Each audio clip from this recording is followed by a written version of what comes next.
Out of the Curtain says we are live on YouTube Live, May the 30th, 2024. Are you sure, sir, though? Yeah, we're live. Okay. It's just delayed. Once again, I'm still fighting the delay time. It was like a 30-second delay or something. It's kind of annoying. You found us on the month in review for May. Mr. Adam Cloninger's hanging out with us at the end of the month. How are you, sir? I'm good. Yeah? Hope you are. I am fine. The day has rolled by. Happy Memorial Day post for you. Did you have a nice Memorial Day? I don't think I got to hang out with you. We were going to try. No, it's good. What'd you end up doing? Working on stuff. You were picking up sticks. Painting Oh yeah, the tractor. I had a storm. We had two recent storms around here, and everybody's house got tore up except mine. Then kind of storm came by, and my house got all. You got to win first. I got everything. Yeah, You got the bomb. I got all kinds of stick stuff. So this is the month in review. We start the show. I still don't have it on the feed, though. It's on the feed. Are you okay? Are you sure? There it is. It finally came up. All right. It finally came on. That was weird. All right, so this is the month in review. About 6:15, we fire up on YouTube Live. If you're checking us out for the first time and finding us, we love to interact with you on the YouTube Live so that you can kind of type in and we'll interact with you on the show. Contact it through therapisteyes.com. This is before we turn on the live mics for the show. You'll find on podcast, Spotify, Apple, iTunes. We're not on iTunes, though. I always say iTunes, and we're not even on iTunes. Well, yeah, they call it like Apple Podcasts Apple now or Podcasts, something stupid. yes. Wherever you get your podcast. That comment drives me nuts. But we're going to do a month in review on the shows that we did, which was actually only 2 because we had this weird month where we were catching up on shows that weren't published and stuff. So, well, between the storm, we had the bad storm, which had no internet, and then I was supposed to be out of town, and then ended up being sick. So that was fun. It was all just a mess. The month of May, really, April leading into May as well. But we talked about co-parenting and divorce, and Adam, we also talked about Love and Logic revisited. All about parents. You ready to wade through your experiences being a parent? Sure. What an agenda parenting is. So what else do I say for the YouTube? I think we're good to go and live. Yeah, just show. Subscribe, hit the bell for notifications. Please. And if you find a show that you like that you want to share with people, please share with them and let them enjoy our show with you. You guys make it happen for us to help us grow and get found and all that kind of stuff. Do you do the not to provide mental health? That'll be on the show. Is that later? Or That's on the recording. Yeah. Okay. Yeah. This is the week intro. Okay. Yeah. The weekend. The week intro. All right, ready to Ready go? for the strong intro. All right. You got your timer ready? Thank you. Yes, sir. I just push buttons and tell people what to do. All right, you ready? 3, 2, 1. Hello, this is Through a Therapist's Eyes with the May month in review. We are on May the 30th, 2014. You're going to be hearing us talk about the 2 shows that we did because we were getting caught up on all the shows. Wait a minute, that did we he didn't say have. 2014? Did I hear him say that right? Did I say 14? I think he did. Did he say 2014? He might- I think he did. Well, this Anyway. is 2024. Okay. I know what year it is. I know who the president is. I know I can do serial 7s. Those are things we do for mental status exam. Anyway, now I'm all out of whack, Adam. Sorry. This is Adam Cloninger who hangs out with us at the end of the month. How are you, sir? I'm good. Hope you are. I am now. It's 2024. All right. And Neil Robinson outside of the curtains, he hangs out with us. How are you, sir? I'm fantastic. Feeling a lot better. Well, welcome here. Yeah, you were sick. Yep. You all recovered, huh? Yep. Me and my youngest. 104.5 fever. And you saw a whole season of what on Netflix? Nope. Nothing. Nope. I slept. I pretty much slept for 4 days. So. Oh, my gosh. So Through a Therapist's Eyes, where you get insights about therapy, mental health, and substance abuse, but not being the delivery of therapy services in any way. Got that book coming out, Volume 2 on marriage real soon, very soon. Super excited about that. Subscribe to us, click the buttons, give us the 5 stars, all that kind of stuff helps us out a lot. Find us on Apple Podcasts, Spotify, all those good places. Contact it through therapisteyes.com where you email us. We do the YouTube lives on Thursday, which we're on now. Listen, this is the human emotional experience, which we do endeavor to figure out together. Special note, we say from time to time, should probably all the time, but that intro music that you got come from Reed Ferguson. We're still appreciative of him. He'll come to your party if you're local here. and play for you. He's an awesome musician. He created that intro for us, but he spells his name weird. ReidFerguson.com. So find him out, reidferguson.com. Appreciate you, Reid, for doing that, creating it for us. And Neil, we're all caught up on all shows and everything, right? Everything's published. Yep, Everything's out. all the podcasts are scheduled and everything's back Tuesday to normal. mornings are the release days, and we're Yep. going to be hopefully like clockwork for the rest of the year. Yep, with as all long as that. my battery doesn't die. Yes, well, don't let the batteries die. All right, let's roll in with it. So, if you're new to the month in reviews, we review the months that we did of this, or the shows that we did of this month, and really we get to kind of some new content with it too, stuff we didn't get to. So that's one of the reasons why I enjoy that. The Love and Logic show, especially, that we did, I got stuff that we didn't even get to. So it'll be good to go back and check that out, because you're going to get a introduction to the Love and Logic, which is a part of what I call the trifecta. 3 big things in mental health that I use regularly: emotion-focused therapy, Dave Ramsey's Financial Peace University, especially for couples and marriages, and then the parenting, Love and Logic. We'll take a dive into that. So on the month in reviews, we go down the rabbit hole with Adam. It's always entertaining, interesting, scary sometimes. How would you qualify this one, Mr. Cloninger? This is just scary? No. I really got to come up with another better one, because I haven't had any really good ones lately. So this is a weak one. I'd say it's it's an interesting one. It's just not it's just not the one that's gonna make you either whoa or nothing like that. So What you got? Down the rabbit hole. I- Here we so- go. something for you, Chris. You said this endeavor to figure this thing out together. Yes, sir. I ask that from now on, when you're doing your sessions, that you say that, but you need to have a thing that you add to it. Okay. You need to make sure you tell people that need to say something in the effect that it's important for you to believe that we're going to figure this thing out together and it's going to get better. And the reason I'm saying that Okay. is because Can I just comment there? yes. It's interesting that you say that, because honestly, therapy is such a unique thing between science and then the artistic side of what we do. And so I actually do have a spiel. So if you convince me here, I haven't added to my spiel for like 15 years, but in the first session with me, I say a spiel, and it lays things out on like what to expect, how this works, what to expect from me, that sort of thing. And so I kind of do say that, but not. But do you really beat in Like- the fact that they really need to believe it's going to get better? I mean, Maybe you will after you hear this. okay, what's up? Okay, so there's an article from CNN, and it's about, I'm going to read part of it. Symptoms of 9 mental health disorders substantially improved under a placebo treatment, according to a new review of 90 randomized controlled trials, known as the meta-analysis.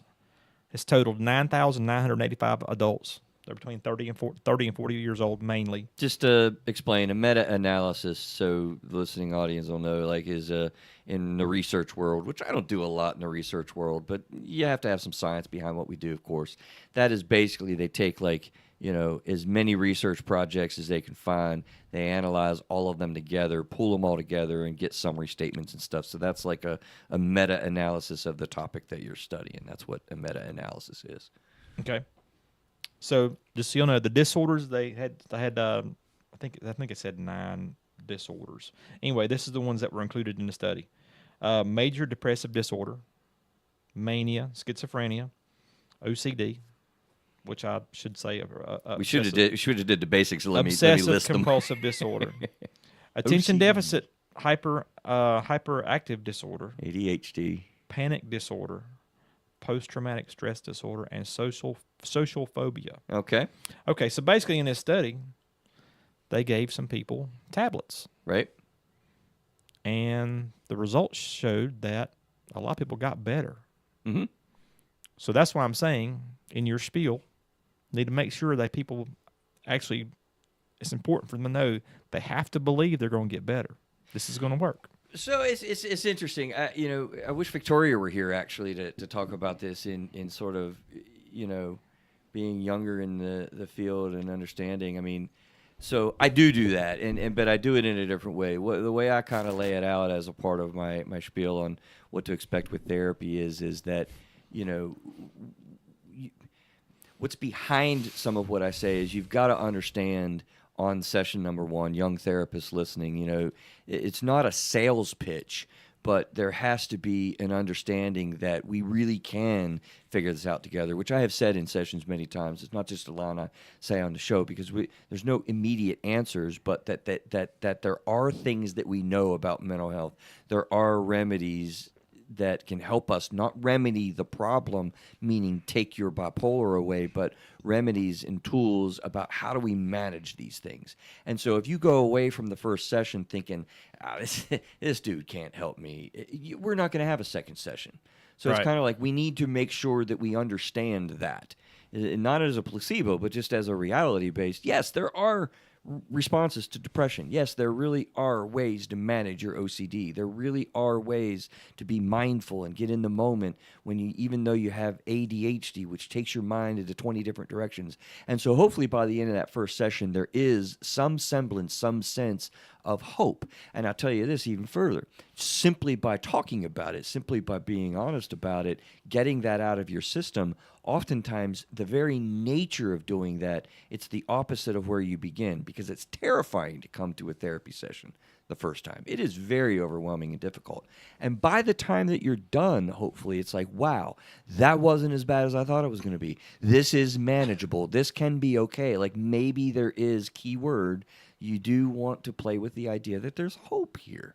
So I hope you never have a first therapy session with me and don't leave there realizing there's, I'm not going to be perfect. There's not an immediate answer. I can't take my bipolar or whatever else away, but we can talk about ways to manage this. There really is hope with substance abuse, addictions, and everything else we deal with. So I think I got that covered a little bit, man. Good. What did you think about the placebo effect? That was the next thing I was going to ask you about. I was going to say, Yeah. what do you think about I understand it was a clinical trial, but how do you feel about doing placebo effect in actual treatment? It happens all the time. I mean, For mental disorders? absolutely. Listen, the mind is a powerful, powerful thing. If you think you're doing something to improve your situation by very nature of that hopefulness, you will be feeling better. But in this study, they gave him a pill. Well, that's fine. You can give a pill. I can give you a book. I can tell you. There's a powerful TED Talk that I saw that helped people understand about weight loss. They took a control group and gave them read off a scene, and then they took an intervention group. All of these people were house cleaners, and they gave the house cleaners that were in the intervention group information about what they're literally doing in their job. All of these house cleaners had been doing their job as they were. People that were given the regular talk, the control group, did not lose any more weight. The people that were in the intervention group that were given the information, simply information that said, hey, you're working out all day long, began to literally lose weight. The Power of Positive Thinking is a book that I read when I was a kid by Norman Vincent Peale, and it was very influential because literally the way that you think about things dictates how you physically heal your body in medical interventions, heart attacks, blood pressure, all of that stuff, tension, headaches, and all. If you begin to think positively, it powerfully, literally, physically changes your body, neurologically, neuromolecularly, all of that. It's crazy stuff. This sounds like another episode you can have. I mean, Have you done one on that before? Anything like that? No, actually not. The Power of Positive Thinking. Make a mental note, Neil. We will do on that. There's a lot to that. So this isn't as much a rabbit hole as much as it is like, understand what we're doing with cognitive behavioral therapy, reframing your thoughts. That inherently shows massive, measurable impact on your levels of depression, on your levels of anxiety, on your manic episodes, everything else. It's wild. Yeah, we know this about psychology because it's been well studied. Placebos are same thing with medical. I mean, you're less likely to have a heart attack taking a sugar pill if you think it's an interventive pill. You won't have as many heart attacks. It's a known thing. It's not a small or it's not a large percentage. It's a smaller percentage. Something like 7% improvement or something with the placebo effect. But it happens across the board with all medical everything. Was that a shock for you, Adam? I thought it was surprising that they were using it for mental health. Because in my mind, you have to be real cautious about that. I mean, it's things could get worse, depending on what kind of mental condition they have. I mean, they could be psychotic or whatever, and maybe they actually do need some kind of medication, but they're given a placebo instead. Well, I I think that's the benefit of like having it to be a controlled group, so you can see what's going on, exactly. right? You know, you look at those. Yeah, that's what happens in the research world. Well, and then it also goes back to the idea like how many people need medication and they don't think it's working for them, so they stop taking, then it gets worse. Versus people taking placebos thinking it's working and they actually get better. It's still that same idea, the negative thought versus the positive thoughts, right? It's a powerful, powerful reality. That's a good point. I didn't think about that. So shout out to Jack. Jack says, absolutely he had fun on Memorial Day. My question to you, Jack, is how do you know that? No questions asked. Neil's just got a big smile. Well, he was talking about his kid's soccer games. Yeah, his kid got done with his first soccer season. Oh, really? And so I'm glad to see that his kid actually had a great time on soccer. You know, that's awesome. As a parent, it's all about like, we didn't win any. He's like, but we scored one goal. It's like, but the kid had fun. Absolutely. And that's the goal, I think, when you do those things. Particularly on that level. So I got a current event that I wanted to go at as well. Literally coming to work yesterday, I listened to a Science Versus episode as one of the podcasts that I listened to, and I thought it was interesting. Adam, I was actually going to suggest maybe we do this as the rabbit hole because so you got two for your buck, I guess, today, guys. I didn't see the date that it was published on there, Neil, but I've got it on the show notes. Science Versus recently published is the way I put it because I didn't know the date. I think it was like literally yesterday, though. Introducing Science versus Ozempic. Is it scarier than we thought? Do you know what Ozempic is? Really? You haven't seen the commercials? I've heard it. But it's quite the rave, man. All of these medications have come out, injectable medications for weight loss. Okay. And there are a few different types of these going out, and they did a Science Versus on it about a year ago because it was like all the rave. Like, who doesn't want to buy something that makes you lose weight, right? And there's lots of concerns about it. Because basically what it's engaging is the hormone system that controls hunger. So it's kind of a hunger suppressant, but it's had dramatic results of weight loss. Okay? So the concerns that have been raised lately, you could say, quote unquote, fear-mongering, are that it's really being now found that it's been prescribed much more, causing muscle loss as much as weight loss. Also, suicidality is being found as increased. Also, gut troubles and like your stomach being paralyzed. So as with all medicines, it's a big long list of stuff that can have it's the benefits versus the risks. Right. You weigh the benefits and what it does for you and the risks that it creates for you or the unintended consequences. That's the whole realm of medicine. So have you heard about this, Neil? Ozempic and the weight loss rave going on? It was a big thing with a lot of celebrities and stuff like that, yeah. Yeah. I haven't heard about that. Now, the interesting thing about it is there's a lawsuit already out about it, so it's kind of crazy how fast it went from a miracle drug to a lawsuit. Like, that's kind of crazy. Money will do that in a heartbeat. Yeah. Yeah. Cass, by the way, is agreeing, like, I love what you said, Cass. I'm coming to that, girl. So, yes, ma'am. But she says, yes, the power of thinking affects your life in so many ways. And it really is a powerful reality. But your second comment is reserved for a moment. So, what do you think? Science Versus is a cool show because they really take... It's a podcast? It's a podcast. Okay. It's Science a fun Versus. podcast. Science Versus. I love the show. My buddy Adrian turned me on to it. And they cover science. They take, published articles and, answer questions that are all normal questions that people really have. They've done so many different topics, and it's a fun little show, but it's science-based. So what do you think they found as they looked at their most recent studies on Ozempic with these problems that are totally, people are talking about suicide and, losing muscle and all this kind of stuff. Like, do you think they found, like, oh, this is not good, or yeah, this is fine. I would be willing to bet that a lot of the symptoms they're complaining about they would have had anyway. Okay, Neil. I'm sure that they probably it's probably not as widespread as they probably make it seem to be. The You fear? know, yeah. Well, the symptoms, like they're not as Yeah. probably not as bad as they seem when you look at probably how many people take Ozempic is probably what they're probably finding in the results. So it was interesting because they took, randomized controlled studies, I believe, which is the creme de la creme in the academia world. I won't get into what that looks like and what that's about 'cause it'll take too long, but good studies that really began to show that, contrary to suicidality, they were shocked when they studied through this and found less likelihood of suicidality in people on Ozempic, which was very surprising to them. They thought they would confirm that, yes, there is some impact on depression levels, or there was negligible or no impact. But they actually found that there might be some antidepressant capabilities, which was like, okay. I wonder if that could be because of the effect of losing weight, though. Well, exactly. Like, they feel better about themselves. Yeah, and you feel physically better, and you're healthier, and you're fit. Yeah, that's some of what I thought, Adam, as well.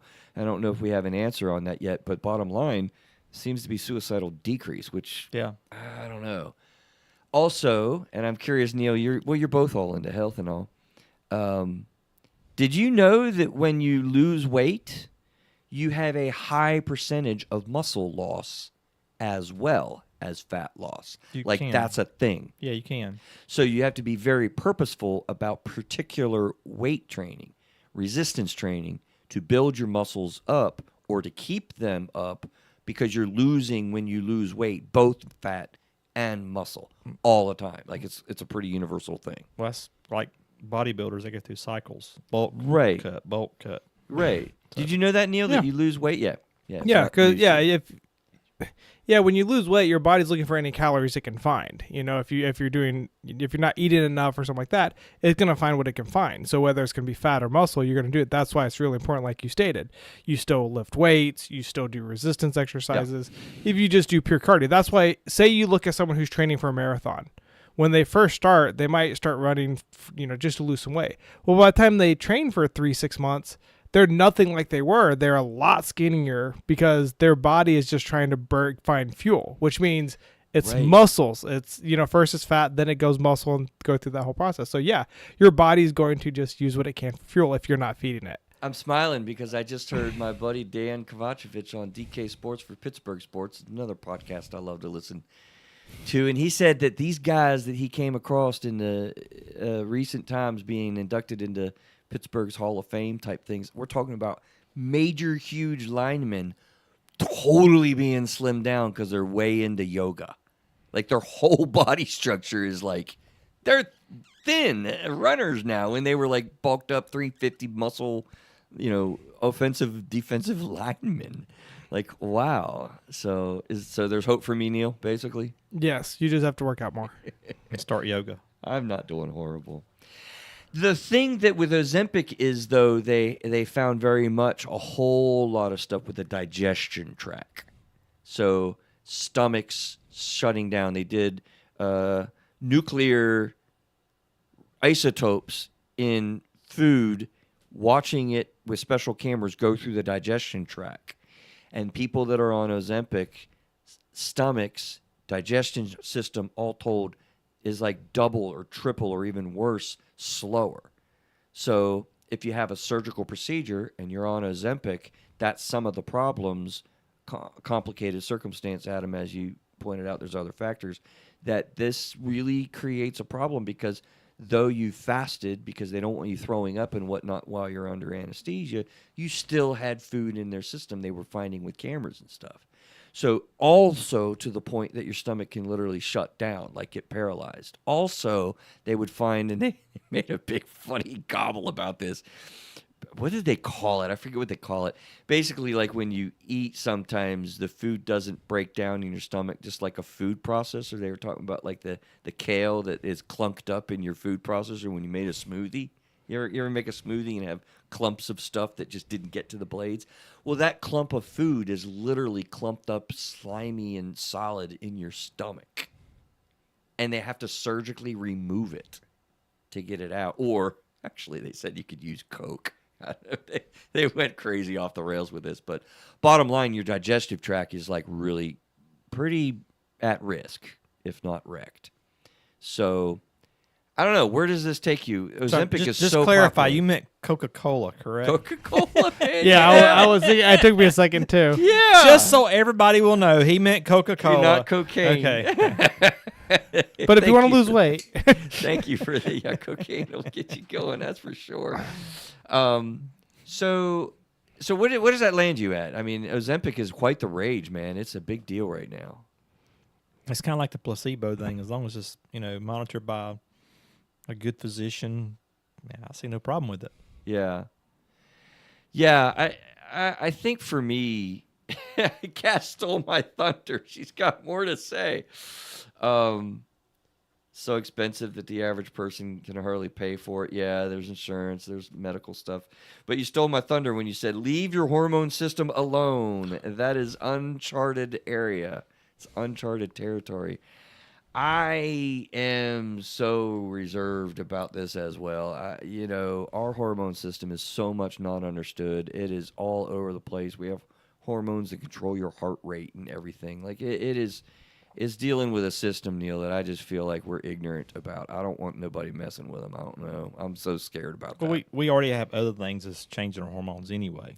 but to purposely do it makes it kind of crazy when you look at those processes. And we've talked about it before. Is like you change one small piece of your hormone, and then that has such a ripple effect in your body. You know, my wife talked about she had thyroid issues, and it was like maybe she didn't get enough iodine, but then she found out it could have been because something else wasn't processing. Like there's all these things that your hormone system, your endocrine system, each part is so important that when you change one thing, oh man, you don't know what's gonna happen. No clue.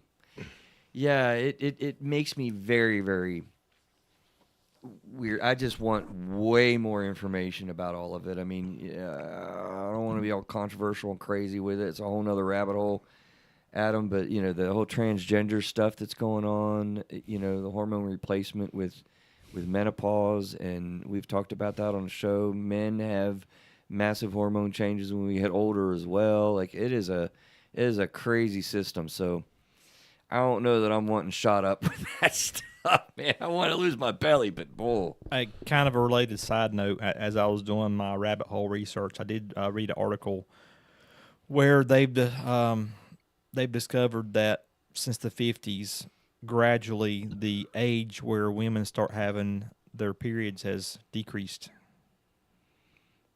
Say that again? The age at which women start having their periods has decreased. Yeah, so gradually, and it like keeps on decreasing. 11 years old, 10 years old. No, they're talking like 9, 8. 9, 8 yeah. now? Yeah, and then there was and the amount of time it takes for they start having their regular has increased, which is really yeah. So they're getting So older. they start having menstrual periods cycles early, but it's kind of just and it's not regulated really until later in life. Yeah. What the heck? That's really weird. Yeah. Man, watch what food you eat. Hey, See, I do research, man. We have a registered dietitian at Metrolina Psychotherapy that I want you to meet with because it deals with all this stuff, and it's important. Let's get into our shows, guys. So, episode 272, we did co-parenting in divorce, and the questions that we were playing around with is do you know the ideal co-parenting goals? How to manage kids when your ex isn't, quote, ideal? And then when to lean on the legal process when you're engaged in this whole deal. So let's maybe look at a couple of the questions we did. I got feedback on the show from a couple clients, and they were really kind of happy that we took the track of like, look, here's the ideal things that we're looking for when you're in a divorce situation, you're trying to co-parent your kids. ... And Victoria kind of went down through a segment of that. But then we moved over to like, okay, here's the reality, though. The reality doesn't match the ideal very often. That's just the hard and fast truth of how we're realistically trying to deal with this such a challenging time in your life and all the transition. It is really hard to be ideal. So, what are some of the things that comes to your mind, I guess, when you think of the ideal setup? Like, what are some of the things that you really want? Like, one kid gets punished at mom's house, then the same punishment should be at dad's house. These kind of things that we're shooting for, right? That's a good one. Right. What are some of the things you come across your mind? The two parents actually communicating Yeah. effectively, which that's an Right. ideal, but coordinated conversation. but that's sometimes didn't really It's happen. tough. Yeah. Your emotions are all involved. Or the ex is just nuts. That, yeah, or the ex is just nuts. Namely, you're the ex that's nuts. Not talking bad about the other parent. Like, dude, you got to be aware of what you're saying, even when you're talking to your buddies on the phone or this type of thing. What are you thinking, Neil?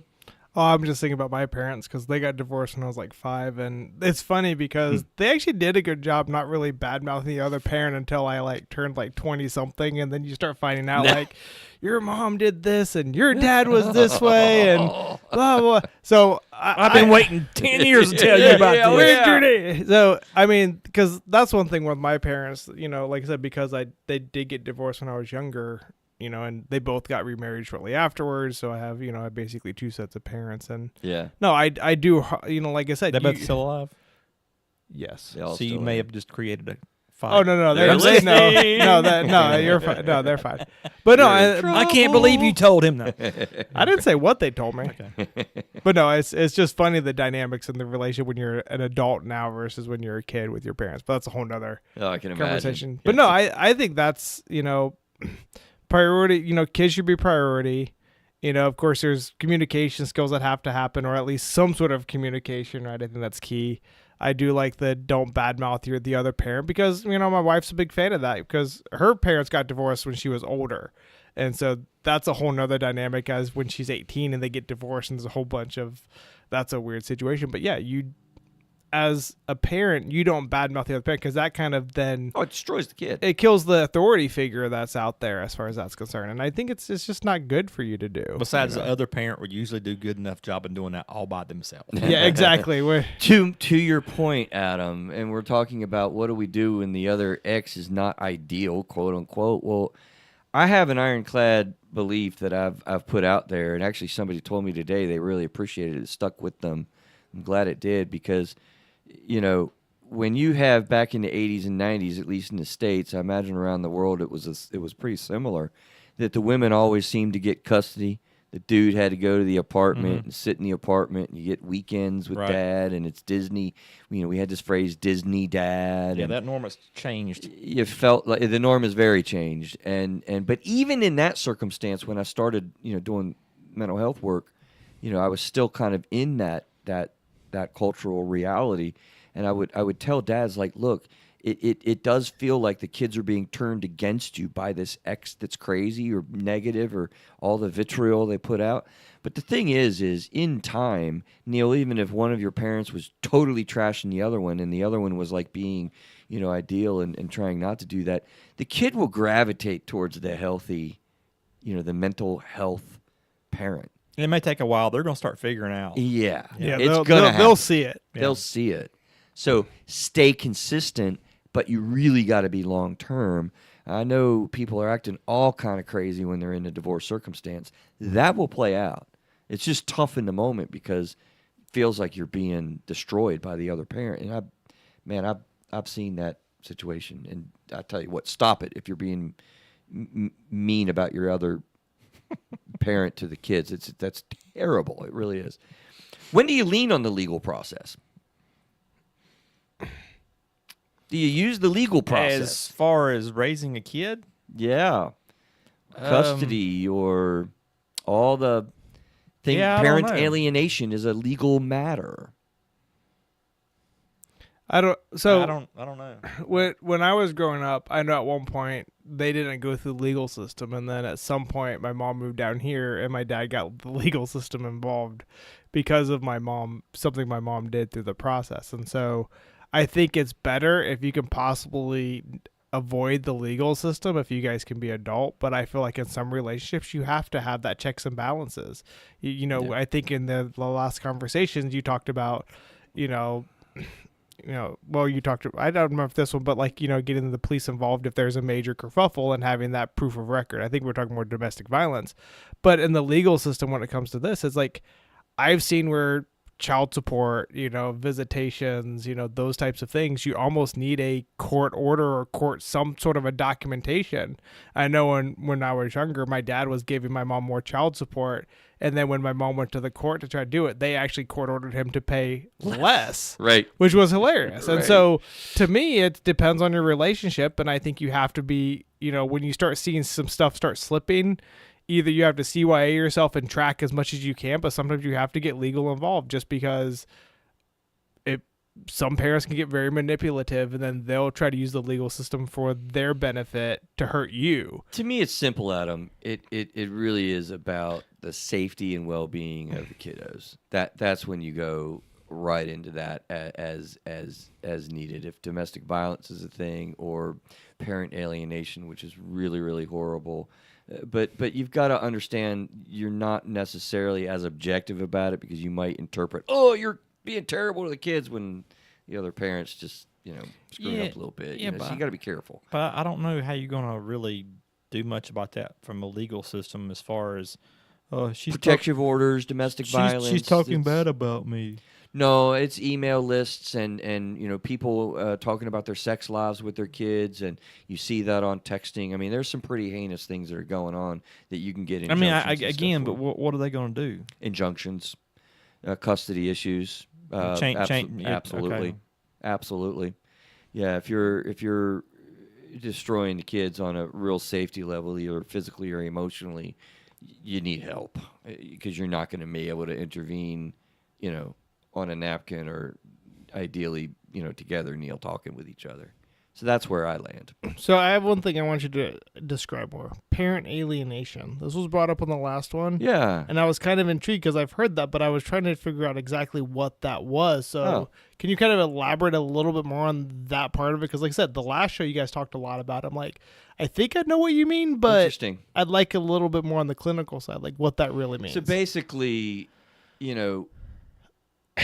extensive or severe situations that you're downing the other parent, okay? Ideally, you don't want to say anything bad about the other parent. Realistically, you're going to blow off some steam. They're going to overhear some conversations. You're going to trash the other parent because you're pissed off. You're getting divorced. It's stressful. So that, we don't want it. It's not ideal, but it's realistic. It's going to happen. I'm talking about like entering into lies with your kid. I've had parents tell their kid, go to the other parent's house and pretend like you're sick so you don't have to stay there. Tell the stepmom this. Don't get her a stepmom Mother's Day card. Or don't do anything she says. Lie. Disregard the rules. Absolutely. You don't have to go to bed. She's at not 9 your o'clock. mother. She's not your mom. All that kind of stuff. It's like, that gets to the level of alienation. Oh, okay. So, see, I was thinking it was more the parents, like one parent completely like neglecting the kid, but this is actually where the parents instructing the kid to basically alienate from the other parent. Yeah, like here's a tip: Okay. You just don't need to share your sex life with your 13-year-old child. I got a new boyfriend, and it's What? so cool. Yeah. No, Adam, you don't do that, man. You don't do that. I mean, the kid needs to just be a kid. They're just dealing with a massive transition, and let them be with that. I want to spend time that we didn't get as much on the show too, and then we'll go to the love and logic. After the dust settles, everything's settling down. You've been divorced. You've got the custody agreements. How do you manage this to recover? Like the kids are like taking a deep breath, like, wow, I got a whole new norm here. What do you need to do in order to get well after divorce? How do you manage that? Just continue on. Okay. You just gotta continue on. I mean, How though? What do you do to get well? How do you cope with this? just you talking about as far as the kids? The kids, the parents, really. After the dust settles, what are we trying to do in co-parenting as you as a parent? to be well? I'll give you a couple, and then you can add, because I'm sure you can figure this out a little bit. Before you, because you're going to probably Yeah. take the ones I'm thinking of. Probably So got to get it in there real quick. So you want to make sure the environment the kid's in is safe. You want to make sure you're not only physically but mentally. Tell them to go to a comedy club, Adam. Yeah, that's always good. I mean, as far as a parent, I mean, you just gotta, I guess, kind of like we said a while ago, you gotta have belief that just things are gonna get better. You just gotta there you go. You just gotta keep on Keep on driving on it. How do you accomplish that? Because you don't feel like things are going to get better sometimes. I'm a man. I'm in a freaking apartment. I don't have my house. I don't have my wife. I barely see my kids. I can't afford it. But she's not here, so Well, there you go. she's not here though. Okay, so that's good. Yeah, Positive thinking. yeah. Find a good thing about it. Positive thinking is Yeah. powerful. Well, and I think one of the things is when you get in those situations where you're no longer in a relationship, now your focus needs to be, like you said, on yourself. We've talked about parenting many times where it's you have to be your best self to be the best parent for your kid. That's it. So really in this case, when things go to hell and like you said, the dust settles. Well, what can you do about it? You're no longer with this person anymore. You have your kids. You still have to take care of yourself, so that way when you get your kids, you can take care of them. And so to me, once the dust settles, it's all about reevaluating yourself. Yes.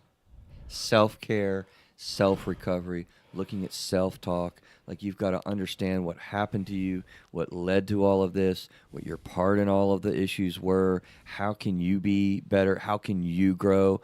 Talk to friends. There's so much that you need to do, particularly if you're in the unenviable situation of being a single parent. That is one of the most difficult jobs you can have. It feels like it's all on you. And you've got to be able to kind of lose the blame that you're putting on yourself. Forgive your partner X as well. You got to let go of the resentment. You can't just sit there and stew.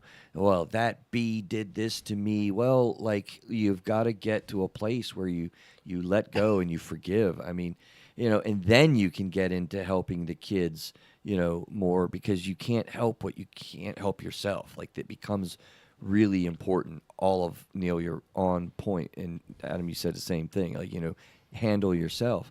The last thing, and one of the big things I'll mention for each kid is, lessening the burden of the kids. They feel like they have, and we talked about this one a little bit on the episode when we did it the other day. Kids feel like they have to compartmentalize things. Neil, you're like, well, when I'm with dad, I'm with dad. I can't be with mom and dad. And when I'm with mom, I need to be with mom and not dad. And, oh, God, what do I do? I'm getting married. Who do I invite? How's mom and dad going to do being in the same room? Like, ugh. And it goes on and on for the rest of your life. Like, decrease the need for compartmentalization is the goal. Well, I told you, like I said, my wife's parents got divorced when she was older. For the first probably 3 or 4 years of our marriage, we would have 2 birthday parties for the kid because it was still fresh and raw. And then finally, after about 5 years, my wife's like, I'm having one party. If you guys show up, you guys choose to be adults or not, but here's what's going on. That's it. And so, or you can both leave. Right. But no, and I think that's important. I think Adam's it's good rough. to have that. Now, I do think when, I'm thinking about my life growing up with both sets of my parents, I wouldn't say I compartmentalized, but I did learn in one house I could be one way, in another house I could be another, because there were different standards at the house. But I felt comfortable both way. Either way I looked at it, my parents were kind of amicable if things ever needed to happen. But no, I think the compartmentalizing it towards, like, really that separation's a problem. Like I said, I had 2 different households that were completely different. My mom's house was a lot more lax. My dad's house was more structured. My parents did not get along at all. It was not pretty. Still wouldn't be. I mean, we went through the unfortunate death of my sister, actually, more than recent ago, and I still had like feelings like, oh wow, I bet mom and dad's gonna be here. How's that gonna go? Like, wow. And it went well. Everybody behaved. It's years and years now later, but there was still that like buzz in my head, like, oh, what kind of drama coming up here? This should be interesting. Let's grab our popcorn. But it went, like I said, everyone behaved. Only time I had anything like that was during graduation. High school Yeah. graduation, Yeah. mom and dad celebrating. Yeah. Somebody go crazy. Yeah. Yeah. Yeah. It was a wreck. Yeah. I mean Both cases, both of them graduated. Both cases were a wreck. Oh, when your kids graduated. Yep. Oh, and then your parents were. No. With me. Oh, with you. Me and his. I'm the divorced parent. And Did you act crazy, Adam? What the heck? no, not me. Not me. you. Not me. Okay. What happened, man? Tell me off the air. Okay. All right, let's move on to Love and Logic, episode 273. Now, this is a cool episode, and we're purposely going to do something very different today than we did in the show. There are very, very few things that I redo content on. We redo content on emotion-focused therapy. We've redone content kind of recently on moral courage. I think we didn't we, Neil? Or is that coming? I have to look. You had and see. something about courage to do something. Yeah, we did. We did one on moral courage. We did moral courage revisited a few shows ago. Yeah, because there are only a handful, like probably one hand of things that I like to do that with because it's so impactful.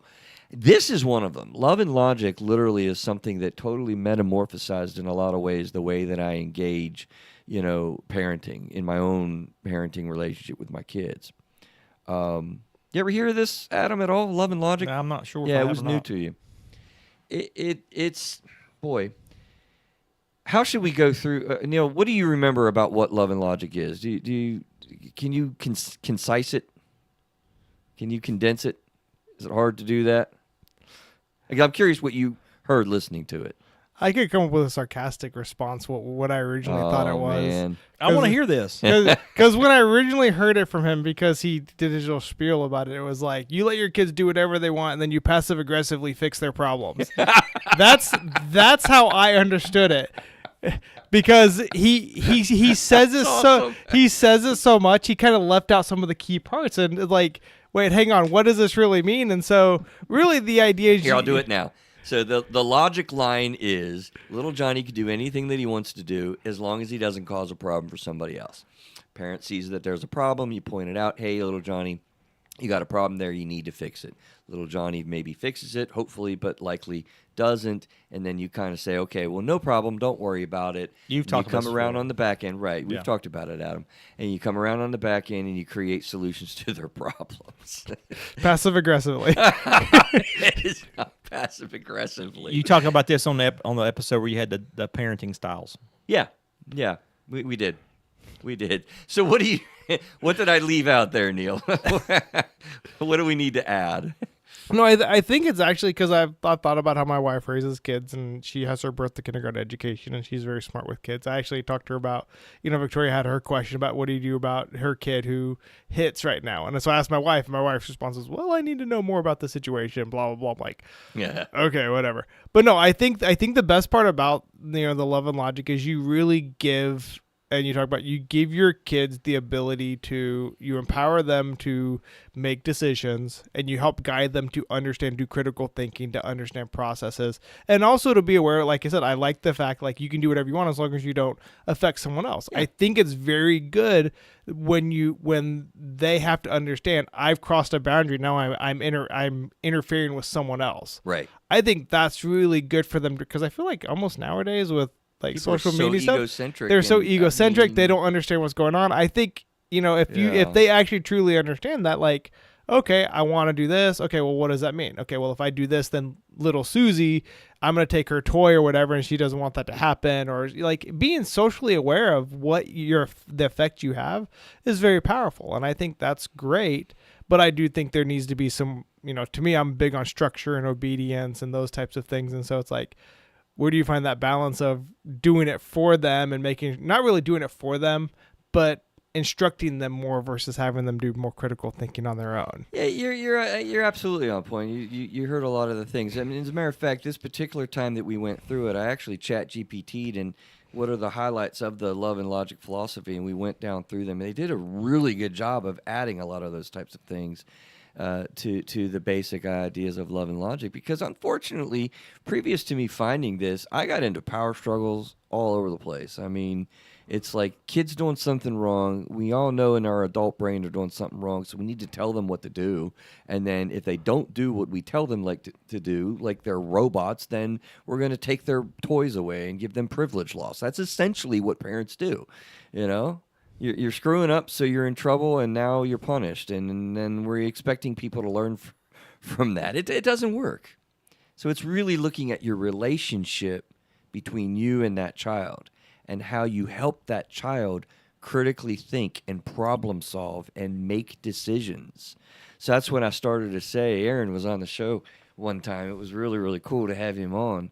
We were talking about high school graduation a year ago or two. And I said, yeah, I've told you before, Aaron, right? Like, make good decisions. And he's like, oh, yeah, more than once. Because he's heard it all the time. Every time he'd leave the house, I'm like, all right, man, have a good time. We'll see you later. Make good decisions. Because you need to learn how to do that. Yeah, and he didn't make good decisions sometimes. I'm thinking of a comedian statement, but I won't say it right now. Oh, now you might have to clean it up to say it. No, I'll have to tell you after the show. We got like a long conversation after the show at this point. Yeah, Adam. this is going to be a good one. Because there's a comedian that said the same thing, but he said it way different. Do you know which one I'm talking about? No, that's what I don't know yet. Okay. So what I want to do instead of really dive deeper on Love and Logic, I want to refer you to episode 273. If you're a parent, listen to it. Seriously, if you're a parent, check it out. Even if you're if a step parent, for sure, check it out. If you're a grandparent, check it out. If you're dealing with kids at all, this is a total different way of managing. Well, if you're a your grandparent, then you relationship. don't have to worry about it. You just give them candy and toys, and you go from there, right? You need to help the parents. Also, you're still a parent, grandparent. We didn't get a lot of discussion about the other points, though, that I want to go back into generalizing these things, applying Love and Logic to these different things. So let's look at a higher level look at like what creating a structured environment looks like. How do you really deal with power struggles? Because you do not want power struggles as enemy number one in parenting. So how do you create a high structure environment? I don't have a huge amount of time that I wanted to spend on this because it takes a long time to describe what we did with one of these situations that you know, I knew that we needed to have structure in our family's life. And J1 took his decision making to the next level. My older son, when he decided he was going to move from his J1, when he was as his nickname affectionately as given by me. So he decided he was going to take his bedroom and he was going to move all of his stuff, and he moved his bedroom into the bonus room. I remember this. You remember this? Yes. You remember when it was going on? Yeah, I remember you calling me. You won't believe this. I mean, like, what do you do with this? Like, the kid can't make the decision on his own where his room's going to be. That is the parent's home. Like, you need structure. So, what do you remember about that? I struggled with this. You calling me? You ain't gonna believe what they did. I mean, He just took the room. like, yeah. I come home from work one day and all of his stuff's in the bonus room. I'm like, dude. So, I had plans for that bonus room. was it weeks or months, Adam, that I struggled with this? Do you remember? I feel like it was at least a couple of months. I didn't think it was that long. Yeah, it was a while. It was maybe. How old was he?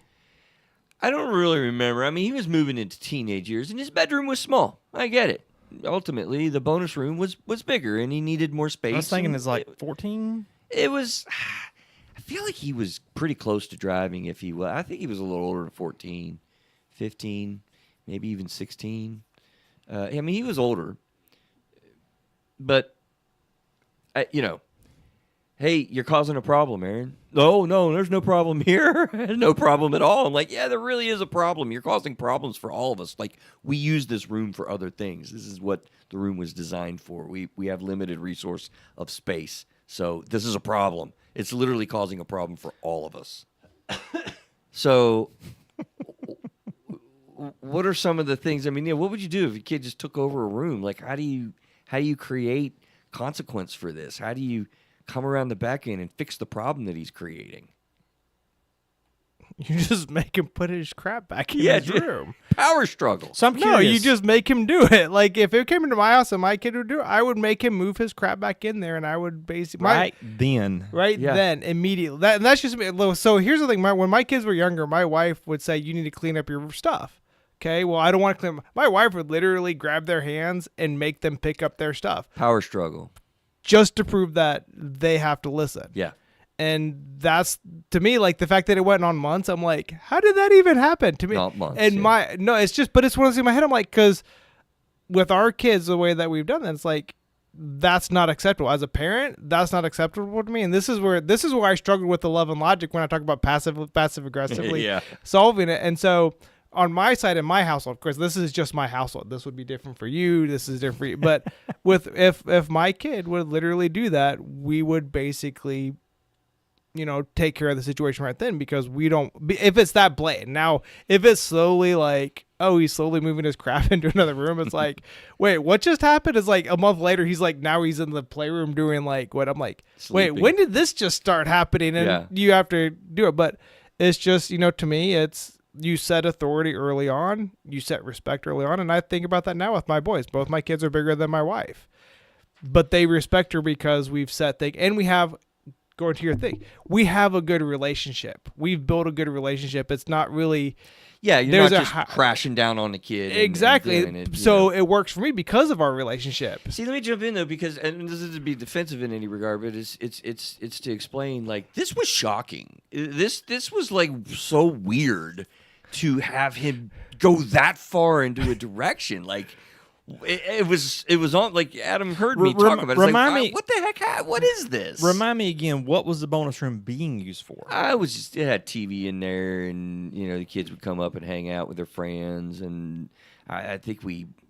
It wasn't a storage room, though. No, it's not a storage room. Okay. It was a functional room for everybody, whoever Okay. wanted to hang out. I think at one point we had a ping pong table in there, and it was just a community room. I probably played my video games up there. I know I went out to the building to hide from everybody to watch my TV, but it was just a multifunctional room. So ultimately, to cut to the chase a little bit, we didn't typically heat that room, so the heat got turned off, and he was freaking cold. Okay, that's the solution to the problem. Like, I'm not paying to heat this. Right. Also, the TV is not just for you. It was a nice big screen TV. The TV got gone. Okay, I didn't have to take the doors off. Every parent wants to go take the doors off and stuff. That was next. That was going to happen. That was eventually. We had bugs that came into there. Also, I'm not spraying extra spray for the bugs that come in there up through the storage thing, because there are built-in closets. Right, on the because side he of the didn't room. talk to you, you didn't plan it, like Right. Because right, I think and right. you even talked about, like, after everything was said and done, he put that back, and I was He like, did. eventually, didn't he go back into that room? Well, yes. But then there was talking about it. There was exactly. consideration. There was all these things that come into it, and Exactly. so we it's- planned it. We agreed it was a room that he could use, but he went back to his bedroom because he needed to. Right, There exactly. needs to be the authority of the parent in the home, but how do you go about that without power struggles? And I don't want to say this on the air, but he could be a hothead. Yeah. There's real conflicts that people go throw into blows with their kids on stuff when you get into power struggles, particularly with teenagers. So we don't want that. I would have to hurt him, Like, it well, would if be, he it would be starts bad. if he starts it, you got to finish it. It would happen. He would go down. I had an issue with Mason where we were just messing around, but he got a little bit over aggressive, and I had to assert your Yeah. authority. You go back and you I just basically shoved him because I'm like, okay, you have to understand, and luckily Not in my house, man. luckily no. we wrestle. We have wrestling mats, so every once in a while when he's practicing, I'll come out there and I'll just be like, I'll be dying, but Yeah. you Yeah, 'cause assert they get big. You Neil. assert your yeah, exactly. It's like I'm like, God, thank goodness I got 60 pounds on this kid. Like, Yeah. But no, and I think that's the great part about that thing is you didn't buck from. Like, you didn't turn can't. the heat on. You didn't do those extra things for him. You're not going to go through that. You're not going to consider it. So it's like, here's the consequences he has to deal with because he didn't think about the consideration. Right. He moved back out. Then you guys, as adults, now you're talking about, It maybe was that. months later.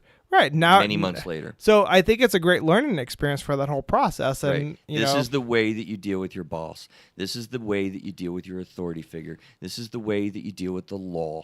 This is the way because, lawlessness is, I mean, gosh, what happens when kids feel like they can create their own structure? We see that on the streets. We see That's what happens with it's protests. Oh, bad protesting. Absolutely. I'm serious. Yeah. I think it's sad that when we have these protests and they do stuff that's illegal, burning stuff and everything, and it's considered acceptable as long as they think they don't agree with it. No, it's against the law. It's against the law. You're Well, creating your own structure. Yeah, everything that comes through. You can't live a society like that. You want to be a good citizen and a healthy individual. Love and Logic absolutely does this without getting bloody, with your teenagers, or massive power struggles just kill parents' heads. It hurts your heart. It's terrible. Privilege loss is tough. It's a tougher way to go when you're just going, heavy-handed on kids and ruling over them. It really doesn't work that well. And he learned a lot from that. He learned a lot from that. Yeah, there's a lot of stuff with parenting that you can definitely do. Like I said, with my wife and her experience and stuff, like there's so many tactics you can do besides privilege loss. There's a whole lot of stuff. There's so many things that you can do as like redirections. There's things that you can do rewards versus privilege loss. There's all sorts of stuff you can do. Choices, Victoria talked about. Yeah, that's a great one. It's like she said, it's like you can go to bed in 5 minutes or 10 minutes. Right. You're still going to bed, but you're going to go to bed. We can skip to bed. We can crawl to bed. We can monkey crawl to bed. Whatever we're doing, but we're going to bed and we're going to read a book. And that goes back to, you have a lot of authority figures that says do it now, no matter what. And it's like, but then that causes the power struggle. That really doesn't help your relationship. Honestly, Neil, as you say that, it occurs to me, if you have a boss that comes to you and says, do this report now by the end of the day, how do you feel about that? You don't do the report by the end of the day. Hell no, I'm not going to do the report. I'm going to get passive aggressive to go there. Like, no, fire me. No, it's kind of like the opposite of the, what is it? Beating shall continue till morale improves. That whole sticker. Yeah. The floggings shall continue until morale improves. Yes, floggings shall continue till morale improves. I think that's the shirt I saw. Parenting is really about relationship. I guess we've spun that in here a little bit, but it really is about a dynamic and a beautiful and a loving and a validating, a supportive environment where you're relating to another human being, teaching them life lessons. If you're not managing your relationship and you really are authoritarian, people have been physically abusive under the idea of discipline. Belts and welts and bloody bruises, like under the eyes of, you will listen to your authority figure, me. And it's a horrible relationship.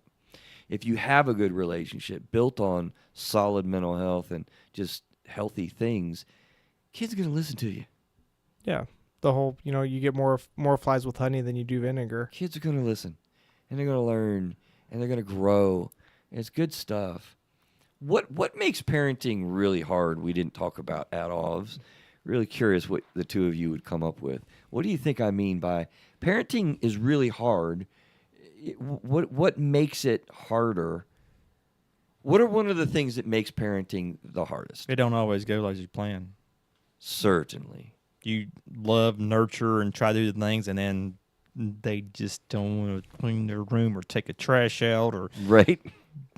do the dishes or pick up the sticks or any number of normal things that people do. Help you on Saturday. Flush the toilet, for crying out loud. Yeah.